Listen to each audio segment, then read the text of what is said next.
டாஸ்மாக் கடைகளில் அதிரடி மாற்றம். 21 வயதுக்கு உட்பட்டோருக்கு மது விற்க தடை. தமிழகத்தில் மது விற்பனை தொடர்பான விதிகளில் இன்று முதல் மிக முக்கியமான அதிரடி மாற்றம் அமலுக்கு வந்துள்ளது. இளைஞர்களின் நலனை கருத்தில் கொண்டு டாஸ்மாக் நிர்வாகம் எடுத்துள்ளது. தமிழகம் முழுவதும் உள்ள அரசு மதுபான கடைகளான டாஸ்மாக் விற்பனை நிலையங்களில் 21 வயது பூர்த்தியடையாத நபர்களுக்கு மதுபானம் விற்கக்கூடாது என்று அதிகாரப்பூர்வமாக தடை விதிக்கப்பட்டுள்ளது. இது குறித்து டாஸ்மாக் நிர்வாகம் அனைத்து விற்பனையாளர்களுக்கும் மிக தெளிவான சுற்றறிக்கை ஒன்றை அனுப்பியுள்ளது.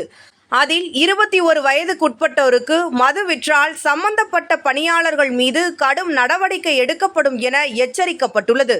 குறிப்பாக மது வாங்க வரும் நபரின் வயதில் சிறு சந்தேகம் எழுந்தால் கூட அவர்களின் அடையாளத்தை உறுதிப்படுத்தாமல் மது வழங்கக்கூடாது என உத்தரவிடப்பட்டுள்ளது. வயது குறித்த சந்தேகம் ஏற்படும் பட்சத்தில் வாடிக்கையாளர்களிடம் இருந்து முறையான அரசு அங்கீகாரம் பெற்ற ஆவணங்களை சரிபார்க்க அறிவுறுத்தப்பட்டுள்ளது. ஆதார் கார்டு அல்லது ஓட்டுநர் உரிமம் போன்ற ஆவணங்களை சரிபார்த்த பின்னரே விற்பனை செய்ய வேண்டும் என டாஸ்மாக் நிர்வாகம் அறிவுறுத்தியுள்ளது. சமூக சீர்கேடுகளை தவிர்க்கவும், இளம் தலைமுறையினர் மது பழக்கத்திற்கு அடிமையாவதை தடுக்கவும் எடுக்கப்பட்டுள்ள இந்த முயற்சிக்கு பொதுமக்கள் மத்தியில் வரவேற்பு கிடைத்துள்ளது.